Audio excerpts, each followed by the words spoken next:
Assalamualaikum warahmatullahi wabarakatuh.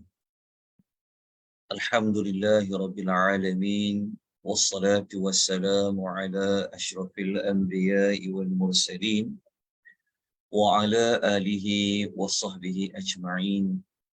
Allahumma salli wa sallim ala nabiyyina Muhammad wa ala alihi wa sahbihi wa man tabi'ahum bi ihsanin ila yaumiddin, amma ba'd.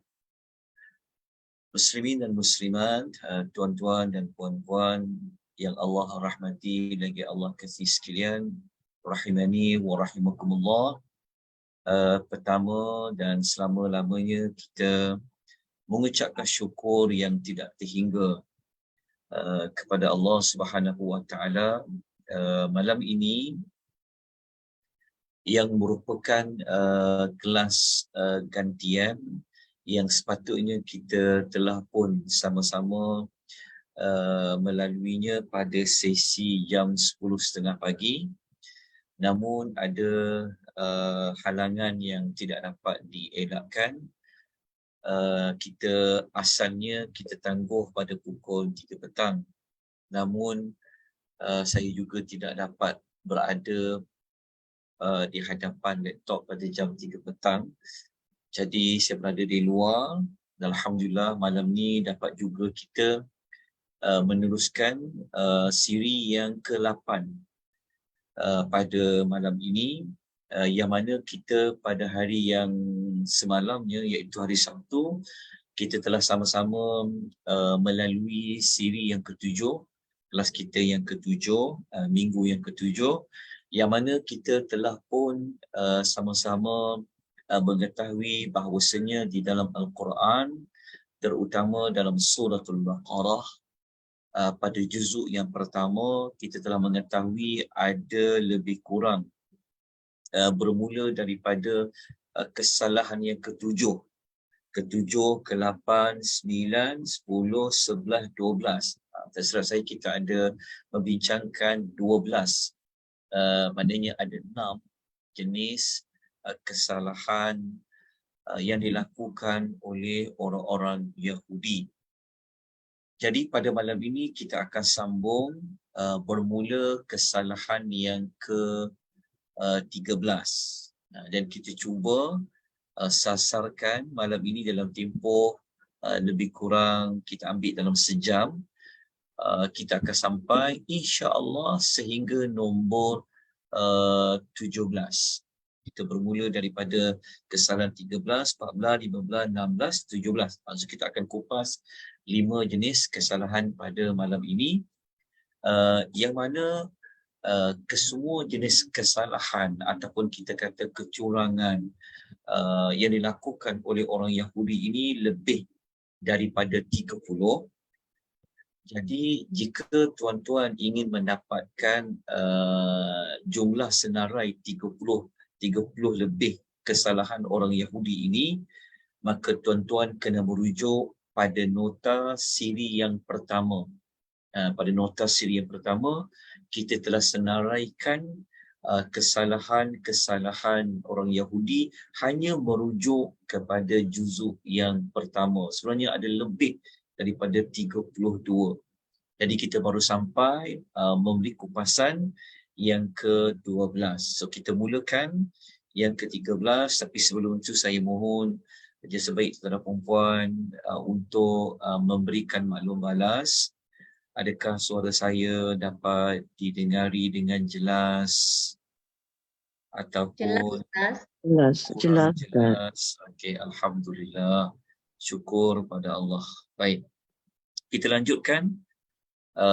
Saya harap tuan-tuan boleh merujuk nota yang telah pun dibekalkan kepada tuan-tuan dan perempuan. Okey, apa pun kita ada rakaman bermula daripada siri yang pertama sehinggalah kepada siri yang ke-7. Jadi kalau tuan-tuan tidak dapat ataupun ada terlepas mana-mana siri, jangan bimbang, ada rakamannya. Dan boleh juga melihat dan juga nota pun ada kita letakkan di link Google Drive, so boleh tengok dekat ruangan chatting tu. So tuan-tuan boleh dapat maklumat di situ, ataupun tuan-tuan digalakkan berada di Telegram Akademi Tadabbur Malaysia. Tapi tuan-tuan kena ada install Telegram lah. So dekat Telegram tu memang ada maklumat-maklumat yang lama, lepas tu ada dipinkan untuk semua jenis nota-nota yang dianjurkan pengajian oleh Akademi Tadabbur Malaysia. Baik tuan-tuan, kita mulakan kesalahan yang ke-13 yang dilakukan oleh orang Yahudi ini, iaitu ia merujuk kepada pelanggaran kepada isi kandungan kitab Taurat. Dalam masa yang sama, mereka telah memzahirkan, mereka telah memperkatakan secara jelas bahawa mereka tidak mahu mengikuti isi kandungan kitab Taurat. Okay. Maklumat ini kita temukan pada muka surat yang ke-14 dalam surah Al-Baqarah. Okay, rujuk ayat yang ke-93, muka surat nombor 14. Jadi hari ini malam ni kita akan banyak merujuk muka surat 14, muka surat 15. Jadi kalau tuan-tuan ada Quran terjemahan, tuan-tuan boleh terus buka muka surat 14, muka surat nombor 15. Baik. Ayat 93 ini Allah Subhanahu wa taala berfirman, a'udzubillahi minasyaitonir rajim, wa idz akhadna mitsaqakum wa rafa'na fawqakumut tur khudhu ma atainakum biquwwatin wasma'u. Okey, terjemahan ayat ini, okey, tuan-tuan boleh merujuk ayat ataupun terjemahan melalui nota yang saya telah pun paparkan, ataupun kalau tuan-tuan ada Quran, tuan ada Quran terjemahan, maka ianya lebih baiklah, sebab kita boleh rujuk Quran yang biasa kita pegang, yang biasa kita baca, yang biasa kita rujuk. Okay. Ayat ini Allah SWT berfirman yang bermaksud, dan ketika kami mengikat perjanjian setia dengan kamu. Okay. Kita telah sebut sebelum ini, ya, ada banyak perjanjian, janji-janji yang telah pun Allah disampaikan kepada nenek moyang orang Yahudi ini, Bani Israel dulu, berkenaan dengan hukum hakam, ya, tentang akidah, hukum hakam, syariat, perkara ibadat yang terkandung dalam kitab Taurat. Okey. Perjanjian yang ada dalam kitab Taurat itu, cara mereka nak dituntut untuk beriman, mereka dipaksa dengan Allah mengangkat Bukit Tursina itu ke atas mereka. Maksudnya Allah Ta'ala ini maksudnya Bani Israel ini, mereka punya keras kepala tu kan, nak paksa mereka ikut segala maklumat yang ada kitab Taurat tu, sehingga kan Allah terpaksa mengubut mereka, nak melemparkan, nak menjatuhkan kepada mereka gunung Tursina. Okey. Ayat ini tuan-tuan, kalau tuan-tuan nak rujuk, dia ada ayat lain. Bukan ada ayat sebenarnya sebelum kita jumpa ayat 93, sebenarnya pada ayat nombor 63. Kalau tuan-tuan catat ayat 63 pada muka surat yang ke-10, surah Al-Baqarah, sebenarnya Allah pernah menyebut perkara yang sama tentang mereka ini diberi amaran Gunung Tursina itu akan dihempakkan kepada mereka. Punya nak suruh mereka ini beriman, ikut kandungan kitab Taurat itu, sepatutnya diugut dengan diangkat Bukit Tursina. Okey. Kemudian Allah SWT semasa Gunung Tursina itu dah memang berada di atas kepala mereka, Allah Ta'ala kata khudhu.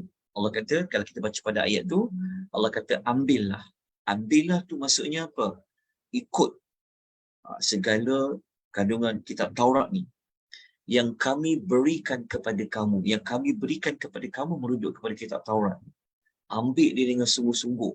Maksudnya buat semua, jangan ada yang kurang, jangan ada yang tak buat, kata Allah. Jangan ada yang tak ditunaikan. Buat sungguh-sungguh. Semuanya ditunaikan. Lepas tu Allah Ta'ala kata, dengarlah. Wasma'u, dengarlah. Dengar ni maksudnya apa? Dengar perintah ni, dengar janji taat setia ni, dengar apa saja yang telah dibacakan kepada kamu tentang kitab Taurat. Dalam masa yang sama, ia merujuk kepada makna apa? Amalkan, tunaikan. Okey, apa mereka jawab? Mereka menjawab, kami dengar.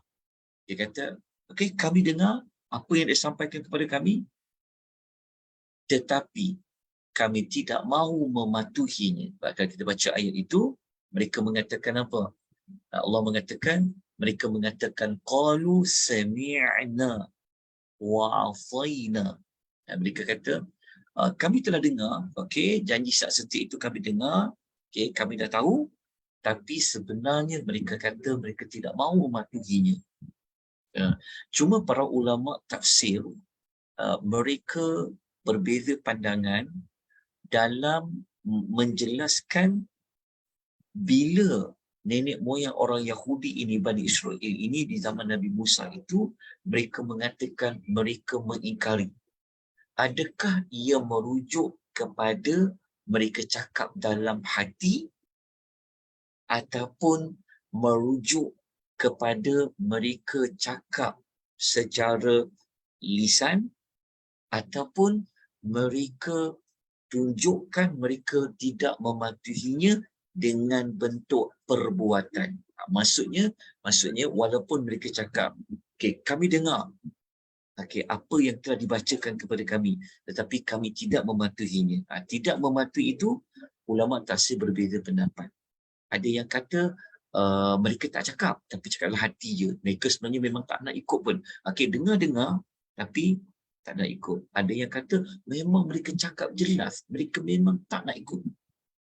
Ada para ulama mengatakan mereka telah tunjukkan bukti mereka tak nak ikut adalah dengan perbuatan. Jadi ayat ini menunjukkan bahawa mereka ni memang tak nak amalkan kitab Taurat. Sekalipun telah diunggut Gunung Tusina nak dihempak di atas mereka. Dalam masa yang sama, mereka telah menzahirkan untuk tidak mematuhi segala janji-janji itu. Okay. Kemudian Allah jelaskan lagi, kalau kita baca ayat yang berikutnya, Allah Ta'ala kata, sedangkan kecintaan kamu untuk menyembah anak lembu itu telah meresap, telah sebati dalam hati mereka. Okey, ayat ini sebenarnya adalah ayat yang Allah nak ulas kembali apa yang telah Allah perkatakan pada ayat yang sebelum, iaitu ayat 92. Ayat 92 telah kita bacakan pada hari semalam, siri yang ke-7. Kalau tuan-tuan masih ingat, waktu kita bincang kesalahan nombor 12, kan, ada sebahagian daripada Bani Israel di zaman Nabi Musa itu, mereka sanggup menyembah patung anak lembu yang dibuat daripada emas semenjak Nabi Allah Musa meninggalkan mereka. Jadi ini kita ulaslah. Okey, kali ini ayat 93 Allah jelaskan lagi. Kan? Allah Ta'ala kata, kamu ni kenapa tak nak ikut? Kenapa tak nak patuh pada kitab Taurat tu? Kan? Dalam masa sama, bukan sekadar Allah nak tunjuk mereka ni memang jadi bangsa yang manusia yang tak nak ikut. Dalam masa sama, mereka ni sebenarnya kuat lagi tau. Kuat lagi, mereka ni kuat lagi, kita panggil sifat jahiliah yang ada pada mereka. Sebelum Nabi Musa datang dakwah kepada mereka ni kan Bani Israel ada yang telah melakukan kesyirikan juga. Jadi Allah Ta'ala tempelak mereka. Bukan sekadar Allah Ta'ala nak kata mereka ini terang-terang kata tak nak ikut kitab Taurat. Mereka juga ni sebenarnya masih ada perasaan untuk apa? Menyembah patung apa daripada anak lembu itu. Ini telah pun kita jelaskan tentang macam mana patung itu dibuat, siapa yang merekanya, siapa bagi idea. Okey. Jelas dekat sini menunjukkan pada perkataan qalu sami'na wa asaina. Okey, kita lanjutkan terus kepada kesalahan yang keempat. Okey. Kesalahan yang ke-14, maka saya yang ke-14, orang Yahudi ni sebenarnya mereka tak nak apa? Mereka ini tak nak masuk Islam. Mereka tak nak ikut agama yang dibawa oleh Nabi Muhammad sallallahu alaihi wasallam. Mereka tak nak menerima isi kandungan Al-Quran. Sebab apa? Sebab mereka merasa bangga, mereka merasa mulia jika mereka kekal sebagai seorang Yahudi. Jadi kalau kita dah sampai kesalahan yang ke-14 ni, kan, ini yang ke-14. Kalau kita baca nanti sampai berpuluh-puluh, maka kita akan dapat jawapan yang tuntas. Kenapa mereka ini selalu diulang-ulang dalam Al-Fatihah golongan yang Allah murkai? Kita bayangkan yang ke-13 tadi tu, kalau ambil yang 13 tu je, kita pun rasa memang jenis bangsa manusia yang Allah murkai mereka.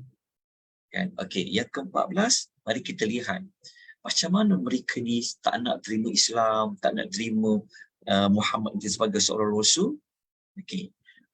Kita lihat ayat rujukannya.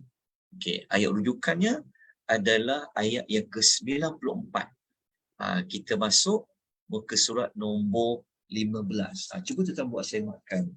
Betul tak muka surat nombor 15 untuk ayat 94? Kalau saya rujuk tu betul lah. Okey, ayat yang berada pada baris yang pertama, kedua dan baris yang ketiga. Muka surat yang ke-15. Okey. Ayat 94, Allah Ta'ala jelaskan kepada kita.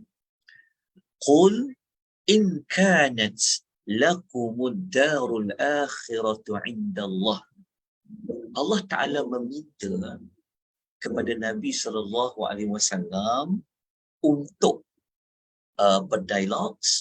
Bukan sekadar berdialog, ayat ni juga sebenarnya adalah untuk mencabar orang Yahudi yang ada dekat Madinah tu. Okey, mencabar orang Yahudi Madinah. Bukan sekadar mencabar, bahawa mereka diajak untuk bersumpah.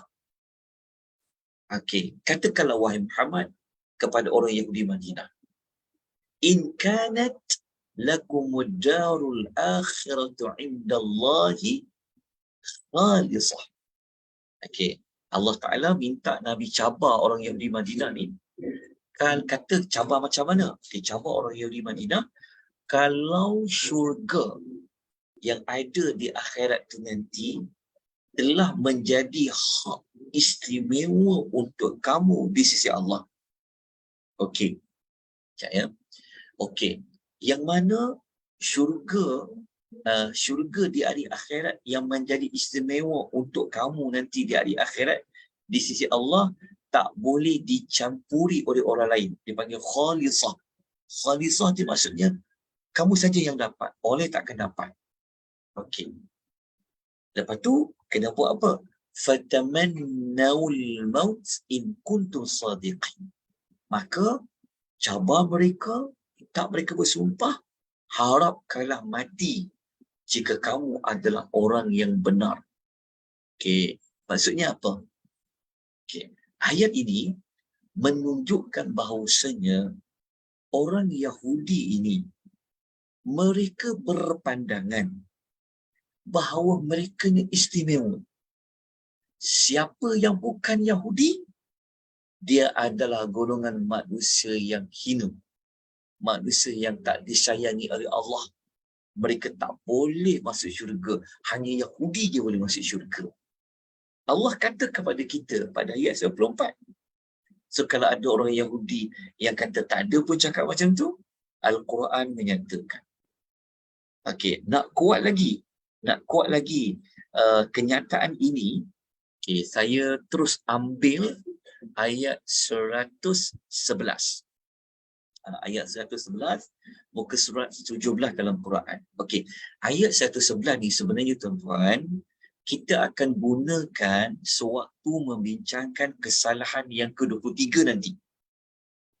Kesalahan yang ke-23 kita akan bincang, tapi saya terpaksa ambil juga ayat ini untuk dibentang pada malam ini untuk mengukuhkan dakwaan ayat 94 tadi tu. Okey. Jadi secara tak langsung kita telah menyentuh kesalahan yang ke-23 orang Yahudi daripada 32 jenis kesalahan.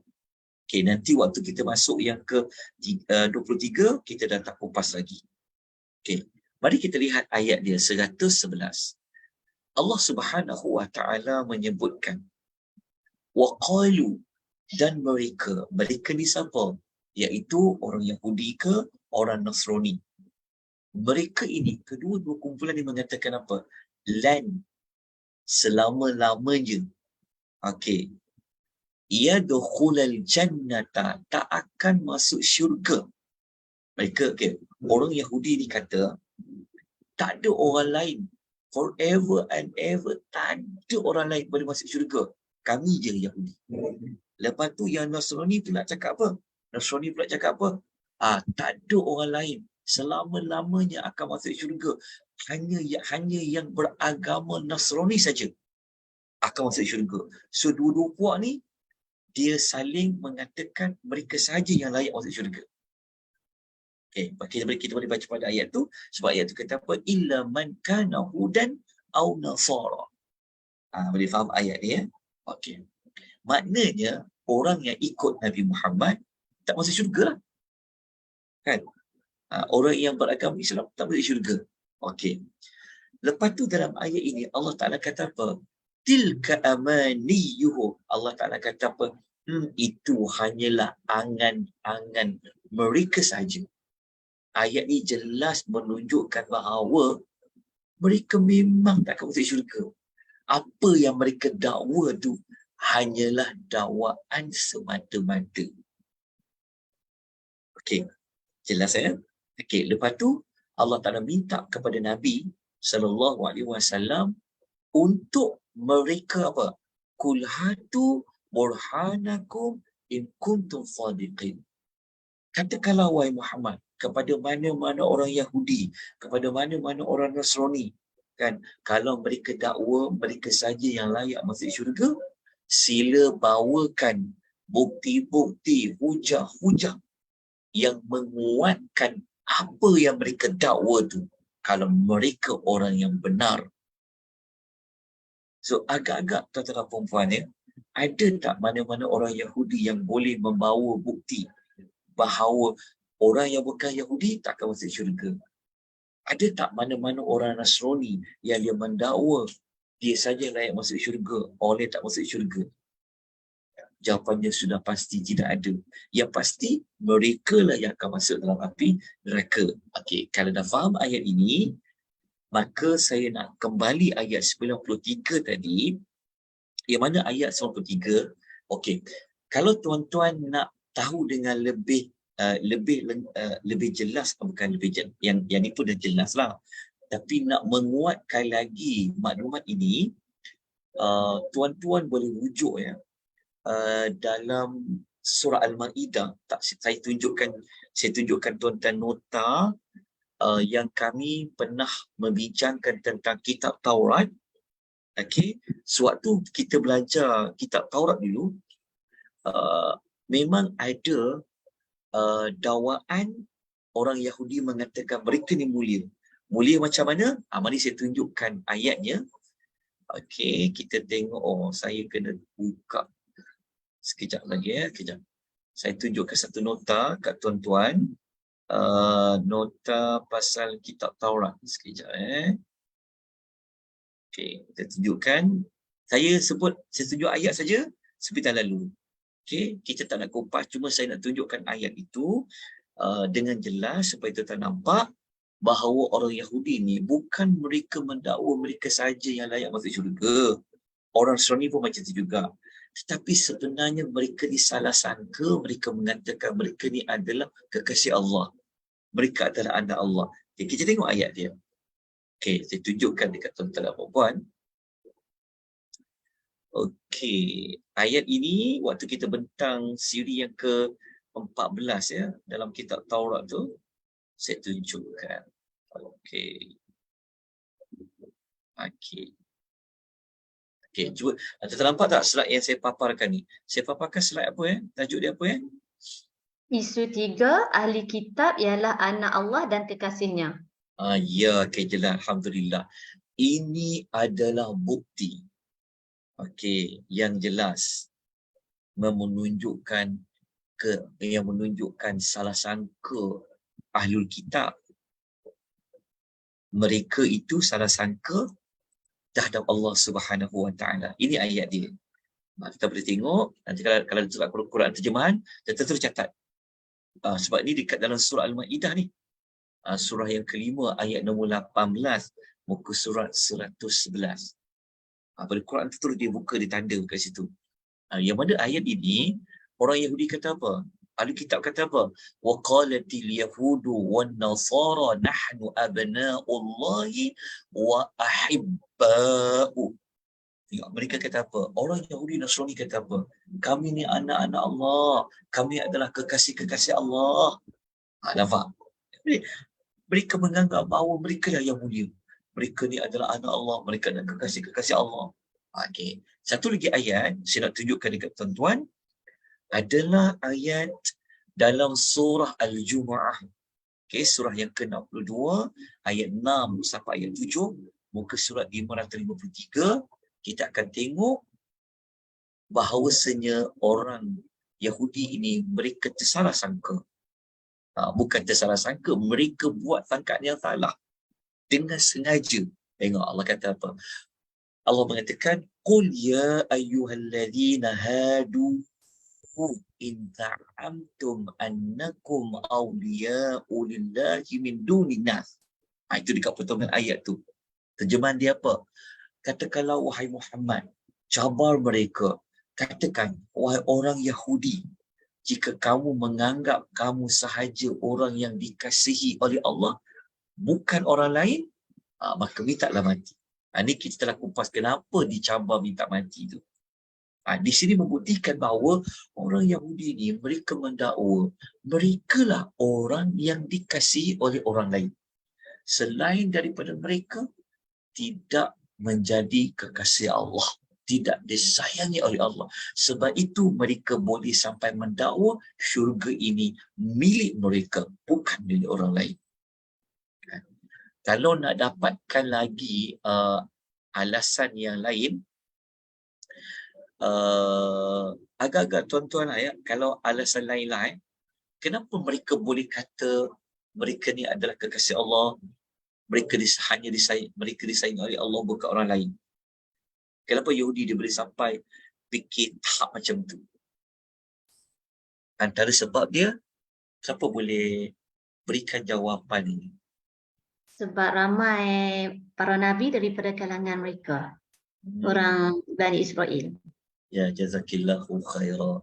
Ya, antara jawapannya adalah mereka duk ingat mereka ini ada ramai rasul. Kami geng-geng kami ni geng para rasul. Rasul-rasul dekat dunia ni ramai daripada Bani Israel, ramai daripada keturunan kami. Mereka duk sangka macam tu. Tapi kita belajar sekalipun mereka ada hubungan kaum kerabat, saudara mara ke siapa ke dengan para nabi, tidak menjamin apa-apa kebaikan di hari akhirat sekiranya mereka berselisihan, mereka berpaling, mereka tidak mengikuti ajaran para nabi itu. Jelas tuan-tuan, rahimani wa rahimakumullah.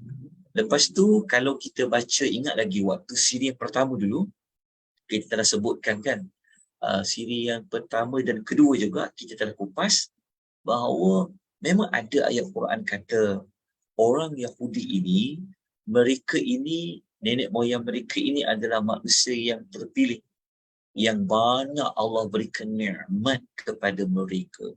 Tapi mereka duk ingat terpilih itu merujuk kepada sampai sekarang. Tapi ayat itu sebenarnya merujuk kepada pada zaman mereka. Mereka memang bangsa pilihan. Itu cara ringkas. Baik, tuan-tuan. Macam mana Nabi cabar dia orang? Macam mana Nabi cabar? Nabi kata apa? Nabi kata, fatamannaul maut. Nabi kata, okey, kalau betul korang kata syurga untuk korang mintalah mati. Jika kamu yang benar. Minta mati itu macam mana? Al-Imam Al-Tabari, dia memberikan dua sudut pandangan minta mati itu macam mana. Yang pertama boleh jadi pihak Nabi meminta kepada Allah supaya mereka ini dimatikan. Soalannya ayat macam ni. Kita kata, contoh, yang ni sebut contoh ayat. Sekiranya orang Yahudi ini, ya Allah, mereka dakwa mereka ahli syurga, matikanlah dia orang. Nak tengok depan mereka mati tu, mereka dapat syurga ke mereka dapat neraka? Ataupun maksud yang kedua, mereka kena minta mati untuk diri sendiri. Soalannya kita kata, ya Allah, jika aku ni ahli syurga, matikanlah aku sekarang. Okey. Itu maksud dia. Okey. Tuan-tuan, sebab apa? Betul tak? Kalau kita kata, kalau ada orang kata dia ni adalah ahli syurga, kalau berani ni taklah mati. Sebab masa dah mati, kita akan tahulah dalam alam kubur tu dapat tengok pintu syurga ke, pintu neraka ke. Sebab orang mati, dia akan tahu kat mana tempat tinggal dia nanti di hari akhirat. Okay. Yang menariknya tuan-tuan, adakah orang Yahudi itu berani menyahut cabaran ini? Berani ke tak berani? Agak-agaknya. Tak berani. Mereka memang tak berani minta mati. Sebab apa tau? Kita nak tahu sebab apa. Sebab mereka tahu bahawasanya mereka ni banyak kesalahan. Mereka sedar bahawa mereka ini sebenarnya jahat. Nanti saya akan tunjukkan tuan-tuan ayat yang lain, kejap lagi kita akan jumpa macam mana mereka ni sebenarnya memang tak nak mati pun. Sebab mereka tahu, mereka dah ubah kitab Taurat, mereka bunuh para nabi, mereka lontar kitab Taurat ke belakang. Kita baru jumpa 14 tahun. Kesalahan mereka. Okey.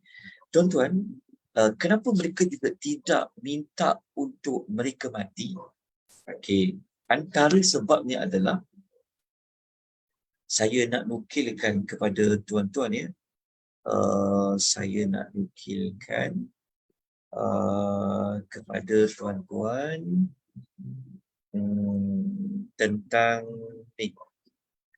tentang ulasan daripada Al-Imam Ibnu Katsir. Kenapa mereka juga tidak mau minta mati? Mereka tahu kesalahan mereka lah. Dan sebenarnya kalau mereka minta mati, Allah boleh matikan mereka masa itu juga. Kalau mereka kata, kalau mereka minta mati lah kan, mereka akan mati pada ketika itu juga. So mereka memang takut mati.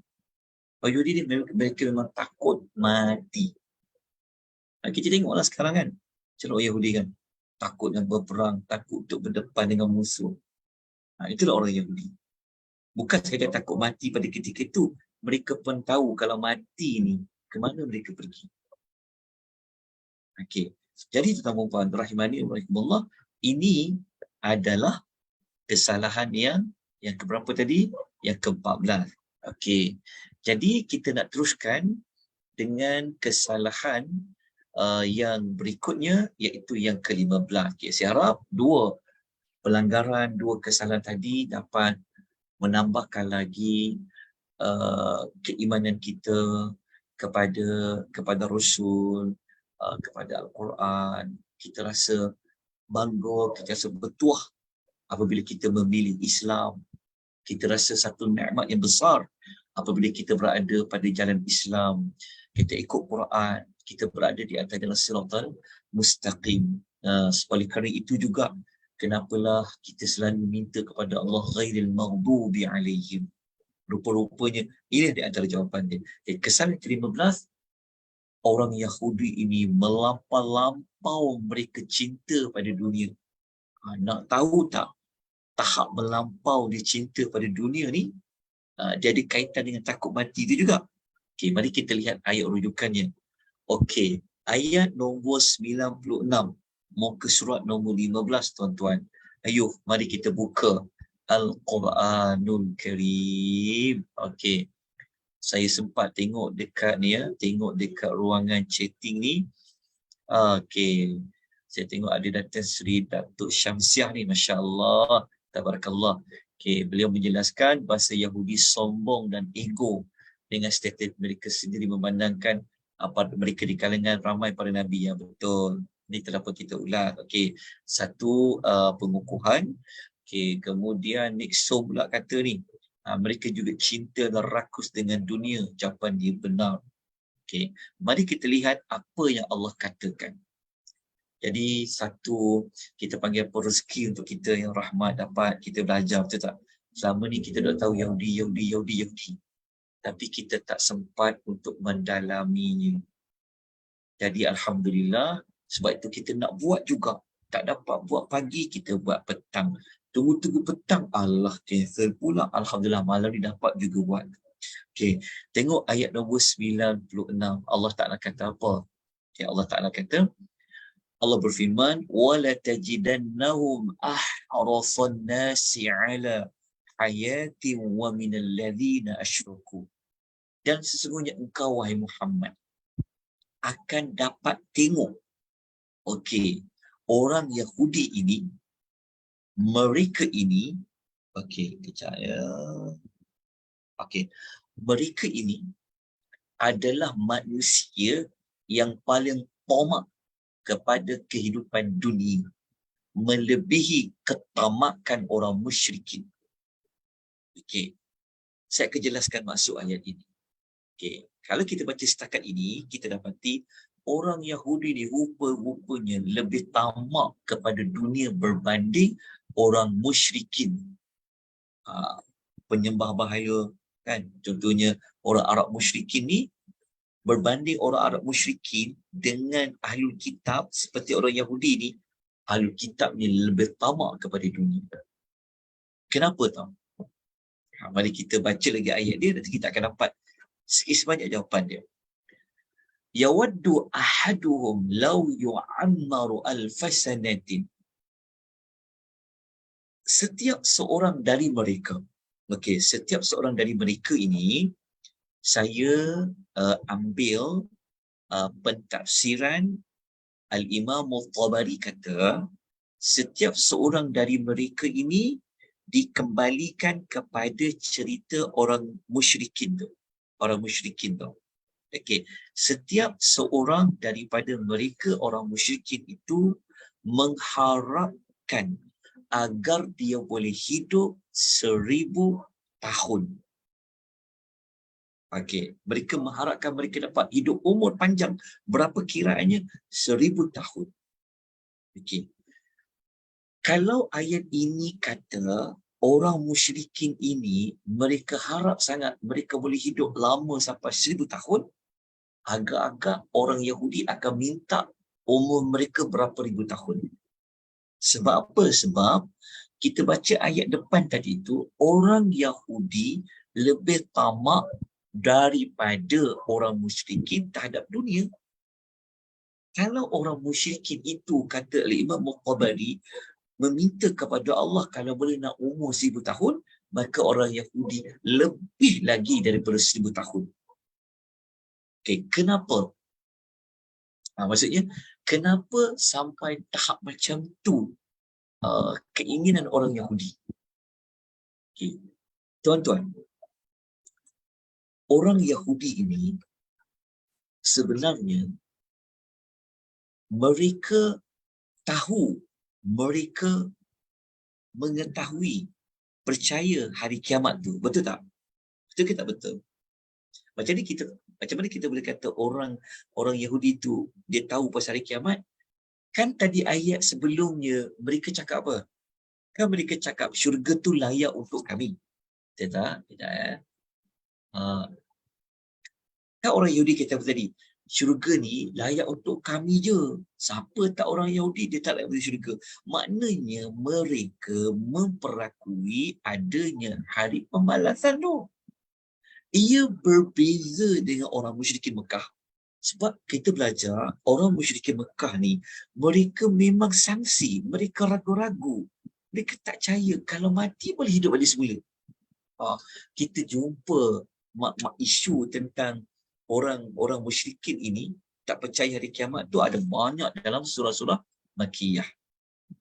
Okey. Jelas tuan-tuan ya? Okey.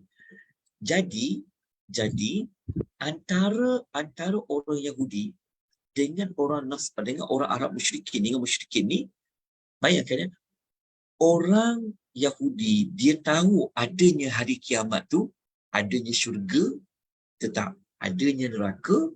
Maknanya kenapa mereka tak nak mati tadi? Kenapa mereka tak nak mati? Sebab mereka tahu kalau mereka mati, mereka tahu salah mereka apa.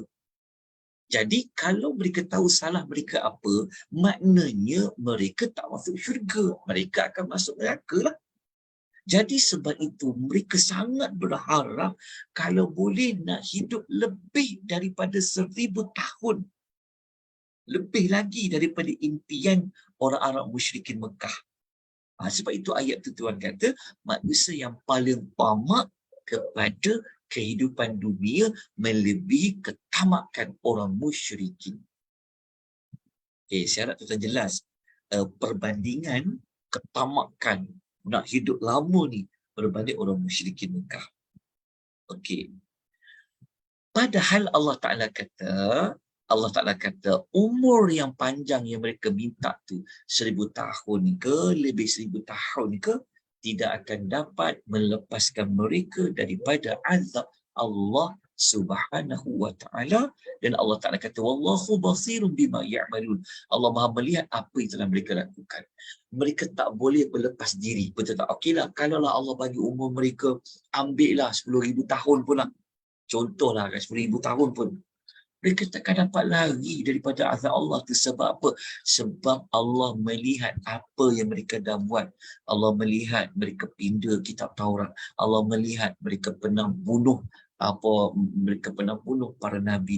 Allah melihat mereka pernah campak kitab Taurat. Allah melihat mereka buat patung adat lembu tu. Allah melihat macam-macam mereka dah. Okey, ini adalah kesalahan yang keberapa? Kesalahan yang ke-15. Okey, kita lanjutkan lagi kesalahan yang ke-16. Okey, yang ke-16 ni ini adalah yang terakhir ke? Saya kata tadi apa? 12, 14, 15. Saya kata tadi 14, 14, 15, 16, 17 kan? Kita tengok yang ke-16. Lagi satu tak? Kejap ya. Oh ya, ada 17 kan? Okey, ke-16, dua terakhir.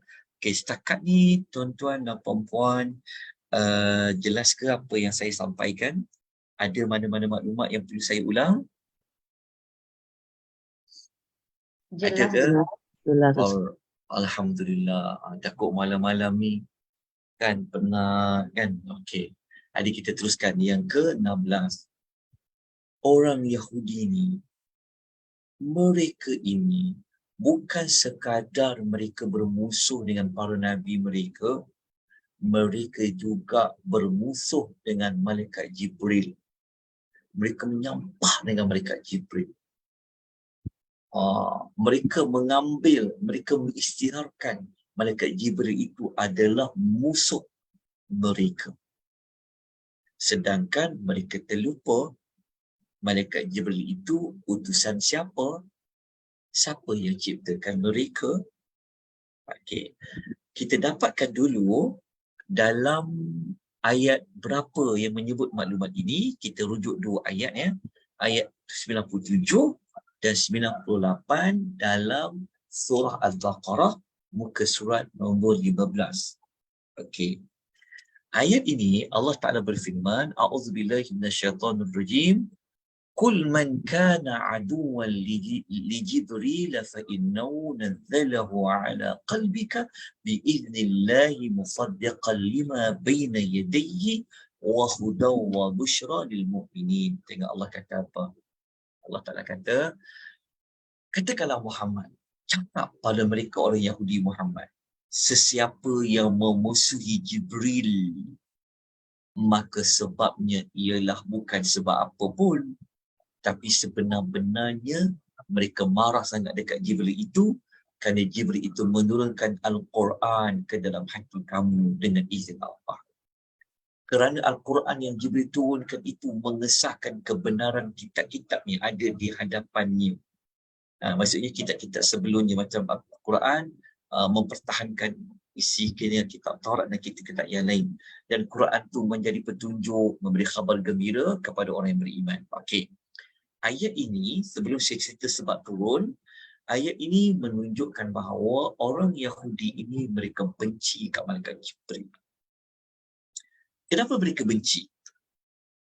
Nanti kita akan sebutkan peristiwa permulaan berlaku sebelum ayat ni turun. Macam mana ayat ni boleh turun bunyinya seperti ini? Kita kena merujuk kepada sebab turun ayat. Tapi selepas ayat turun, sebenarnya Allah Ta'ala tahu isu sebenarnya kamu menyampah dekat Jibril tu sebab Jibril turunkan Al-Quran. Apabila Jibril turunkan Al-Quran, maknanya Rasul yang kamu duk tunggu-tunggu selama ini rupanya Muhammad, bukan daripada Bani Israel. Jadi kamu terpaksalah ikut Quran. Itu sebab yang sebenarnya. Okey, tapi kita nak kembali sebelum turunnya ayat ini, ada peristiwa. Okey. Peristiwa ni tuan-tuan dan puan, ceritanya agak panjang. Sebab tu saya tidak letakkan riwayat peristiwa yang berlaku sebelum turun ayat ni. Kenapa orang Yahudi ni sampai musuh dekat Jibril? Sebab dia panjang. Saya minta maaflah sebab tidak dapat untuk meletakkan riwayat tu dalam nota ni. Sebenarnya saya mohon ampun dan maaf tuan-tuan ya, tapi tuan-tuan boleh dengar lah. Ataupun kalau tuan-tuan ada kitab tafsir, cuba tuan-tuan buka dalam tafsir Ibnu Katsir ya. Tafsir Ibnu Katsir ada disebut kata riwayat ini. Riwayat ini juga sebenarnya telah disebutkan oleh Al-Imam At-Tabari dalam tafsirnya. Okey, riwayat ini kata Al-Imam Ibnu Katsir ialah hadis yang diriwayatkan oleh Imam Ahmad dalam musnadnya. Okey, cerita macam ni lah, pendekkan ceritanya. Okey. Okey ya. Ada satu hari tu orang Yahudi Madinah ni, okey, mereka telah bertanya, mereka nak testing lah, mereka nak uji, nak tengok Muhammad ni Nabi ke tak Nabi. Kalau dia memang seorang Nabi dan Rasul, dia mesti tahu apa kami nak tanya ni. Dia tahu jawapan dia. Okay, mereka jumpalah Nabi. Lalu mereka jumpa Nabi, mereka tanya,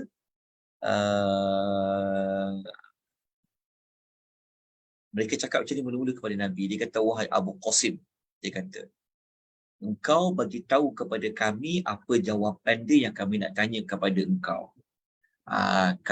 Tak ada orang boleh jawab soalan kami ni melainkan dia adalah seorang Nabi. Lalu Nabi SAW sebelum dia menjawab soalan yang mereka akan pertanyakan, Nabi katalah, okey, korang nak tanya apa, tanyalah. Tapi korang kena janji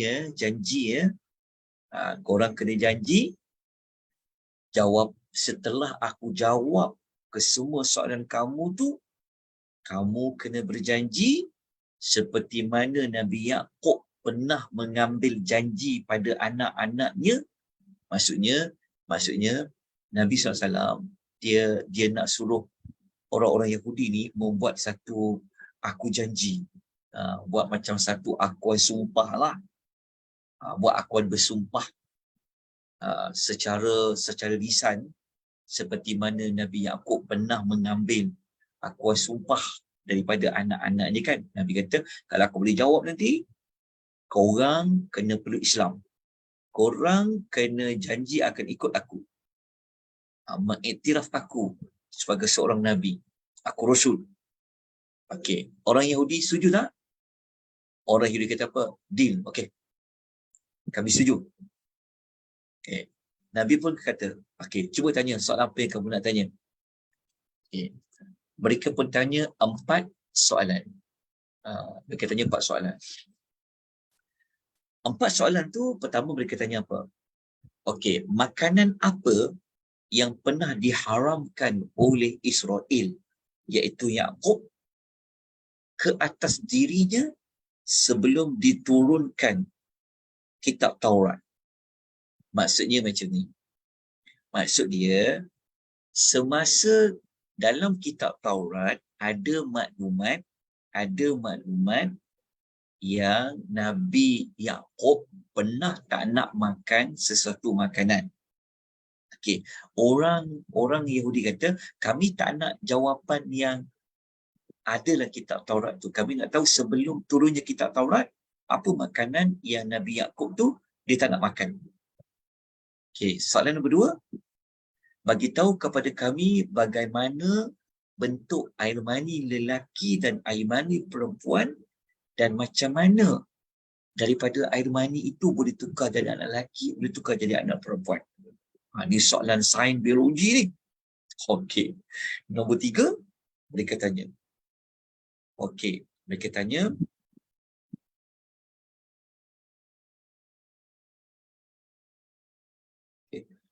bagi tahu kepada kami siapa Nabi yang dia ummi, yang dalam kitab Taurat kami ada sebut tentang Nabi tu dia seorang yang ummi, tak boleh baca, dia tak boleh menulis. Kami nak tahu siapa Nabi tu.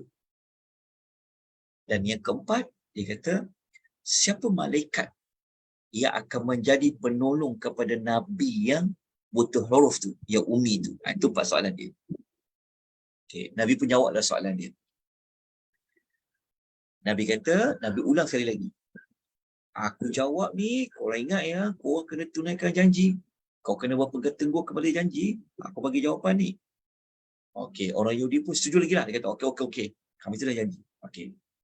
Nabi SAW pun kata, aku bersumpah demi Allah yang menurunkan Taurat kepada Nabi Musa. Apakah kalian tahu bahawa Israel, itu Nabi Yaqub, pernah menderita sakit parah dan penyakit itu bertahun-tahun?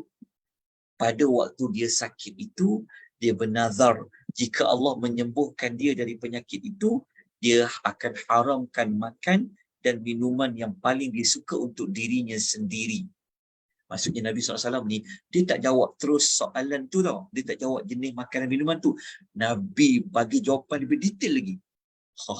Sebab mereka cuma nak tahu makanan apa yang Nabi Yaqub tu dia telah haramkan tak nak makan. Tapi Nabi ni dia bijak, dia bagi jawapan tu lebih detail. Dia kata, alah, dalam kitab Taurat tu ada sebut Nabi Yaqub ni sebenarnya dia haramkan makanan tu sebab sebelum tu dia pernah bernazar, dia pernah sakit.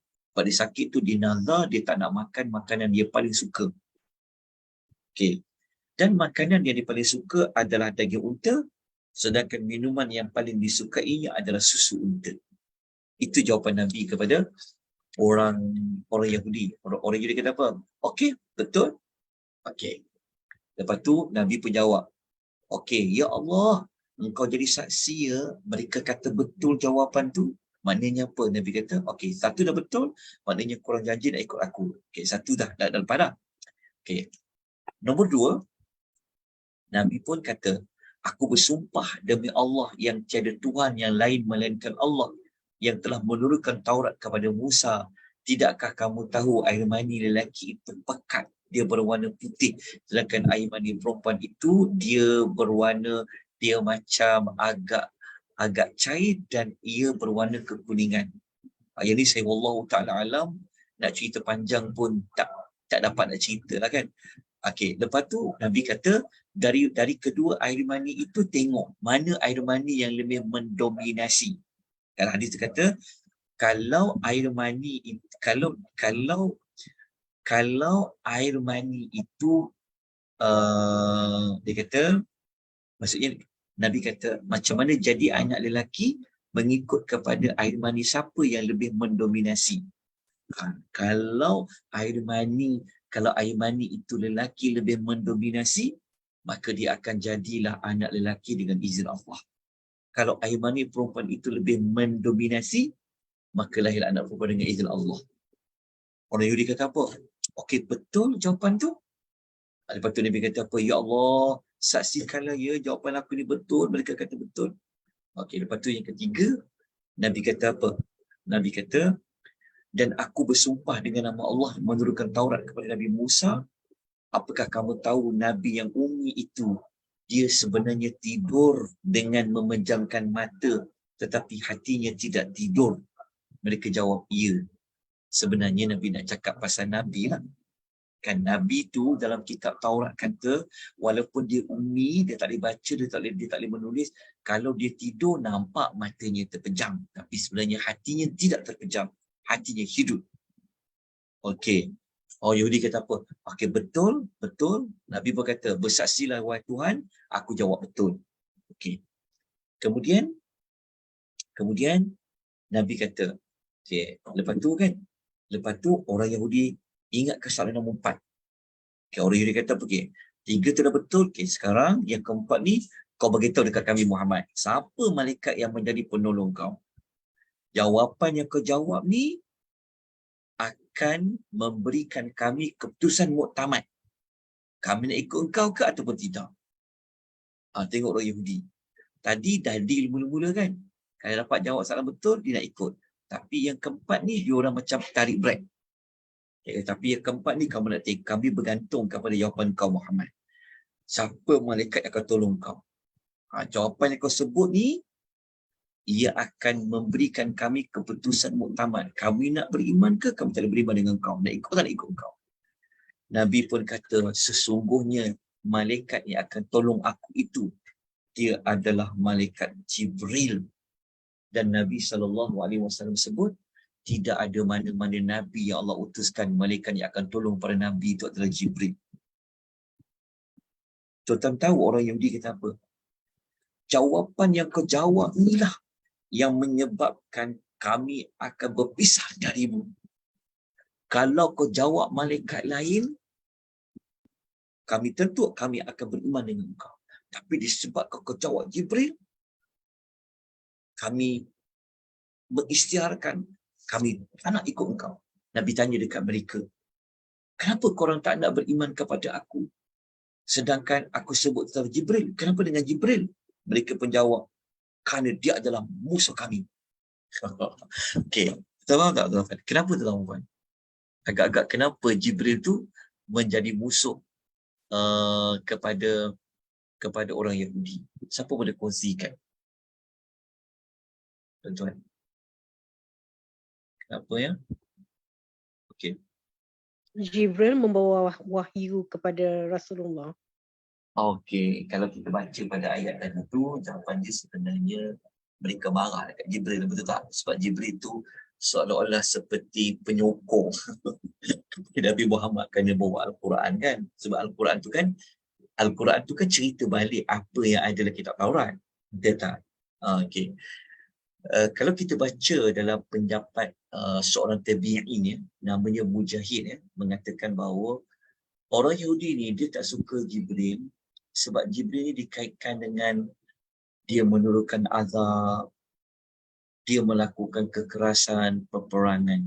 Dan sebenarnya kalau kita belajar pasal malaikat pun, Jibril pun sebenarnya terlibat juga dalam menurunkan azab kan. Dia macam mengeluarkan suara yang kuat. Itu Jibril sebenarnya.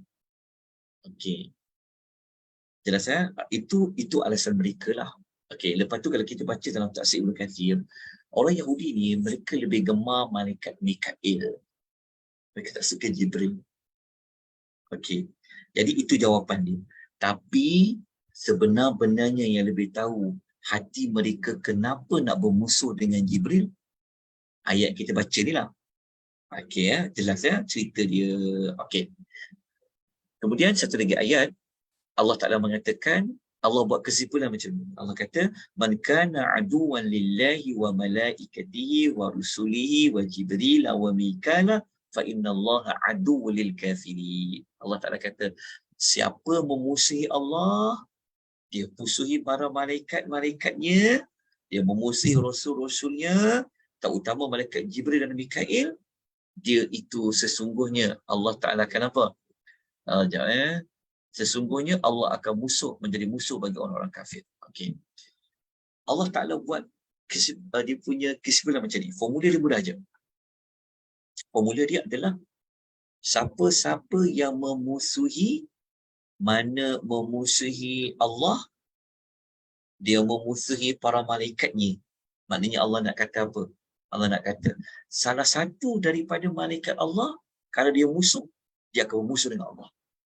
Maksudnya Allah nak kata dekat orang Yahudi tu, Engkau boleh terima Mikail, tapi kau tak boleh terima Jibril. Jadi soalan Tuhan kata, siapa yang memusuhi malaikat-malaikatnya, dia termasuk di kalangan Allah akan bermusuh dengan dia. Termasuklah Allah Ta'ala kata apa? Termasuk kalau siapa bermusuh dengan mana-mana rasulnya, dan dia akan menjadi musuh kepada Allah. Jadi sebenarnya Allah nak tutup mana-mana ruang untuk orang Yahudi ini memilih mana-mana malaikat yang disuka, mana-mana rasul yang disuka. Sepatutnya tidak ada mana-mana para malaikat yang mereka patut benci. Dan tidak ada mana-mana rasul yang mereka patut tolak. Patutnya mereka kena terima semua. Inilah rukun iman kita. Kita orang Islam, orang beriman, kita beriman dengan semua para malaikat. Kita tak boleh menolak mana-mana satu para malaikat. Begitulah dengan para nabi. Jadi ayat ini berat untuk orang kafir. Sebab apa? Ingat tak tadi orang Yahudi kata apa? Dekat surah Maidah kan? Dengan surah Jemaah kan? Mereka mendakwa mereka ni musuh anak-anak Allah lah, kekasih Allah lah. Kan? Tapi dalam ayat ini Allah Ta'ala kata mereka boleh menjadi musuh kepada Allah berkaitan dengan para malaikat dan para nabi.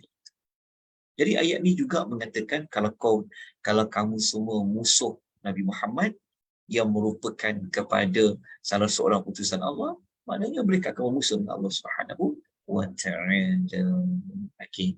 Moga-moga penerangan ringkas ini dapat memberikan kefahaman, dapat menambahkan lagi pengetahuan kepada kita tentang sikap orang Yahudi. Okay. Kemudian kita nak ambil last sekali ya. Boleh tak? Ada waktu lagi tak? Kau berapa dah kita ni? Tak. Boleh lagi ke sikit? Udah sencam dah kita ni. Boleh ke? Satu lagi kita habiskan ya? Boleh, Okay. Ustaz. Alhamdulillah. Okay. Yang ni pendek je. Yang ke-17, mereka ini memang terkenal memukiri janji. Ya. Memukiri janji. Sekali lagi Allah ulang. Kita dah belajar dah sebelum, ingat tak? Kan? Bayangkan nak suruh tunai janji tu terpaksa ugut dengan gunung tu sinar. Mereka ini memang memukiri janji. Baik, kita tengok ayat rujukannya, ayat nombor 100. Ayat 100 ni muka surat nombor 15. Okey, apa yang Allah kata? Aw kullama ahadu ahdan nabadhahu fariqum minhum bal aktsaruhum la yu'minun. Patutkah mereka ingkarkan ayat Allah tu, dan patutkah tiap-tiap kali mereka mengikat perjanjian setia, perjanjian setia dibuang dan dicabuli oleh segolongan dari mereka, bahkan kebanyakan mereka tidak beriman. Maksudnya apa tau? Kenapa Allah Ta'ala kata nabadahu, mereka membuang. Nabadahu, mereka membuang. Seolah-olah nak mengatakan bahawa kalau kita buat surat perjanjian tu, dia buang je perjanjian tu. Okey, ayat ni sebenarnya Tuhan nak kata mereka ni memang tak boleh buat janji. Kalau hari ni kita buat perjanjian, esok dia akan buang perjanjian tu. Esok dia akan khianat. Dia memang tak mahu. Jenis bangsa yang tidak mahu menunaikan perjanjian. Buatlah apa perjanjian pun. Perjanjian 1 ke, 2 ke, 3 ke, 4 ke, mereka akan khianat. Ayat inilah Allah bagi tahu dekat kita. Sebab itu kita ni tak boleh, apabila kita deal, kita berinteraksi, kita bersama dengan orang Yahudi ni, jangan cepat-cepat nak percaya. Jangan. Quran dah cakap dah tentang mereka. Ini Allah yang ciptakan Yahudi tu. Allah yang maha mengetahui. Allah yang maha benar cakap maklumat ni. Tapi kita, percaya dekat Yahudi. Percaya dekat orang Yahudi kan. Sebab tu tidak ada jalan dengan orang Yahudi ni nak buat perjanjian. Melainkan kita kena jihad je. Tak boleh. Sebab Quran dah cakap dah. Kan? Kita dah belajar. Waktu kita belajar, tengok orang Yahudi ni kan. Tentang buat perjanjian inilah, perjanjian inilah. Macam-macam. Tuhan kata setiap kali perjanjian, kullama. Setiap kali, tiap-tiap ahadu perjanjian, mereka akan buang perjanjian. Buat je perjanjian, tanda tangan, buat.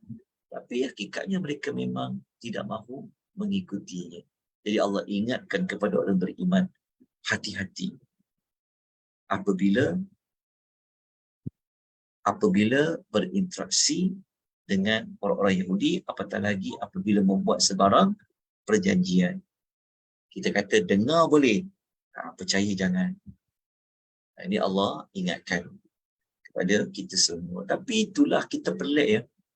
Kita ni Malaysia pernah juga ya menggunakan penasihat orang Yahudi. Dulu pernah dalam sejarah kita ada orang Yahudi pernah dipanggil untuk menjadi orang pakar, menjadi rujukan. Ini bahaya.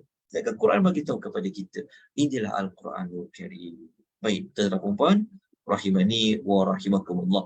Tidaklah semua orang Yahudi seperti itu. Sebab dalam ayat itu Tuhan kata fariqun minhum, sebahagian daripada mereka.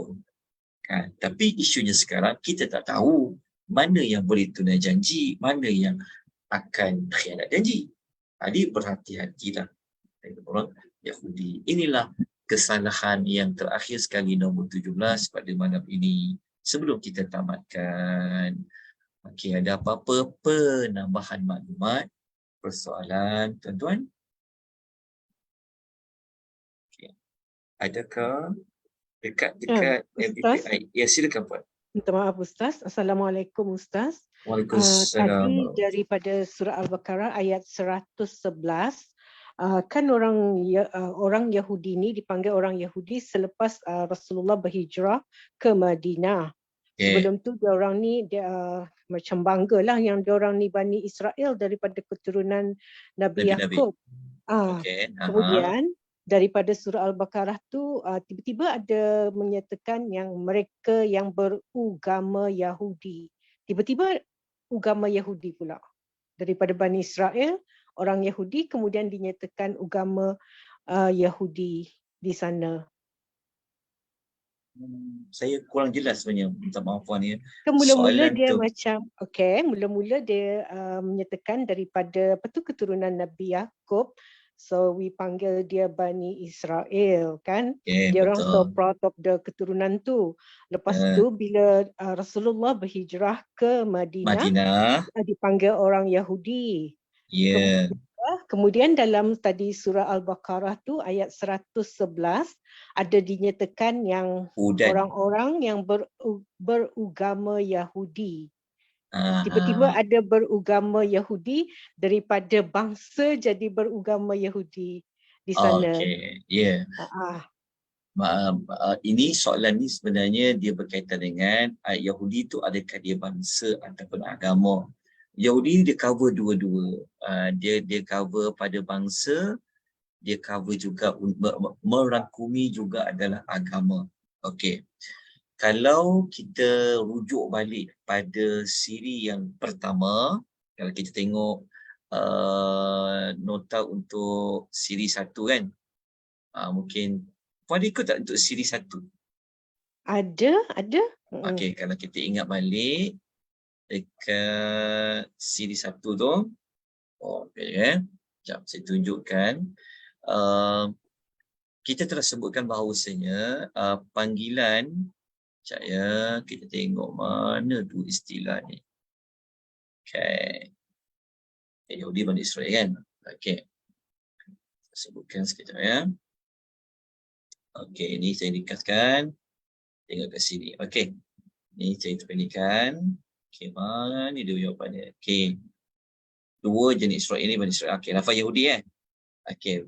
Kita dah sebutkan ni kan, ada dipanggil Yahudi ataupun Yahudi ataupun digunakan dengan Yahudi ataupun dipanggil dengan Hud. Okey.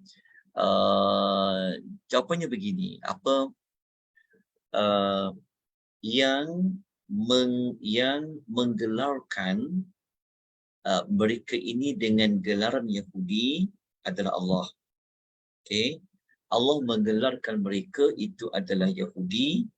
Macam ni kita boleh kata gelaran itu digelar oleh Allah kerana perkataan Yahudi itu disebutkan di dalam suratul Baqarah. Okey, perkataan kalau kita tengok pada mula tu dia ada perkataan al-Yahud ataupun Yahudi. Okey. Ataupun penyebutan Yahudi ataupun Yahudi, ia disebutkan kesemua sekali dalam surah Madaniyah. Lepas tu kalau kita buka perkataan Yahudi ataupun Yahudi, okey, dia berada pada surah Madaniyah. Kalau kita tengok kat nota ni, kan, Al-Baqarah, Madaniyah. Selepas hijrah turun Al-Ma'idah, termasuklah surah Taubah. Okey ya, Taubah. Ini menunjukkan bahawasanya penyebutan Yahudi itu diturunkan selepas Nabi berhijrah ke Madinah. Okey. Jadi di Madinah sudah didiami oleh penduduk Yahudi. Jadi dari mana asal dapatnya istilah Yahudi itu? Wallahu ta'ala alam. Kalau ulama sejarah kaji, ada yang kata daripada salah seorang anak Nabi Yaqub namanya Yahuza. Sekitar wallahu alam tentang sejarah tu, sebab kita tak ada maklumat yang boleh ditentu sahkan benar, tapi kita pegang begini je. Jawapan kita mudah je.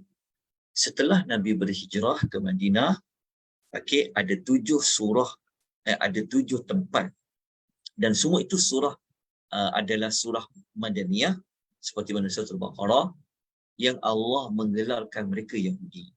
Jadi Allah tidak mengekalkan memanggil mereka Bani Israel. Jadi apabila Allah sudah menggelarkan itu, kita pakailah gelaran itu. Itu saja puan yang dapat saya jawablah tentang ayat tadi. Itu ke maksud puan soalannya, atau saya jawab, puan tanya lain, saya jawab lain? Saya pun pernah juga ni. Okey, Ustaz. So, Okay. Yahudi berasal daripada Bani Israel. Kemudian tiba-tiba Okay. ayat surah Al-Baqarah 111 tu berugama Yahudi. Tiba-tiba jadi Betul. agama. Mula-mula Yeah. bangsa, lepas tu jadi agama. Ya, ya. Dia menjadi agama, dan juga dia dipanggil untuk bangsa. Cover dua-dua lah. So betul lah tu Ustaz ya, dia boleh cover bangsa dan juga agama kan? Betul, betul. Okey, terima kasih Ustaz. Sama-sama. Cuma untuk bermula mana benda itu, saya wallahu ta'ala, sebab kita tak tahu kan sebenarnya ada para sejarawan kaji, al-mu'arrikh. Cuma ialah manusia kaji ni, kita nak verify tu macam boleh jadi benar, boleh jadi kajian tak benar. Tapi kalau Allah menyebutkan, kita terimalah dengan maklumat seperti ini. Itu yang saya nukilkan kembali apa yang telah dikaji oleh Dr. Salah Abdul Fattah Al-Khalidi Al-Marhum. Dr. Salah dia tulis satu buku pasal Yahudi itu, disebut maklumat seperti itu. Wallahu ta'ala alam. Kalau tuan-tuan ada maklumat jurnal ke artikel mana-mana, kalau ada kita kongsi, kita boleh ulang balik nanti insya-Allah ya. Maklumat tentang dari mana dapatnya istilah Yahudi, kenapa orang Yahudi yang duduk kat Madinah tu mereka tak dipanggil Bani Israel. Walaupun mereka daripada keturunan Bani Israel, tapi kenapa tak dikekalkan Bani Israel? Wallahu ta'ala a'lam. Okay. Kenapa kita katakan dia agama? Kerana masa zaman Nabi tu kan dia ada golongan musyrikin, kan? Jadi orang yang masuk Islam dia akan dipanggil Muslim lah. Jadi itu betul-betul dikaitkan dengan agama dan juga bangsa. Wallahu ta'ala a'lam. Ada soalan lain kah? Kalau tiada, ya. Assalamualaikum warahmatullahi wabarakatuh. Ya, Puan Ustaz, Nur, ya. saya muskilnya musyrikin Mekah tu adakah merujuk pada kaum Nasrani? Bukan. Kalau musyrikin Mekah, okey, kena bezakan gelaran ya. Okey, ingat ya. Okey. Kalau kita buka dalam surah Al-Bayyinah, Al-Bayyinah tu surah yang lam yakunil ladzina kafaru. Dekat dalam surah itu Allah telah menjelaskan orang kafir terbahagi kepada dua. Lam yakunil ladzina kafaru min ahlil kitabi wal musyrikina. Jadi Allah kata telah kafirlah dua kumpulan daripada ahli kitab dan juga orang musyrikin. Maknanya orang musyrikin ni adalah gelaran kepada yang menyembah patung-patung dan berhala. Maka mereka dipanggil musyrikin. Manakala orang Yahudi dan orang Nasrani, gelaran mereka adalah ahlul kitab. Kenapa mereka dipanggil ahlul kitab? Kerana mereka pernah mendapat kitab sebelum Allah turunkan Al-Quran.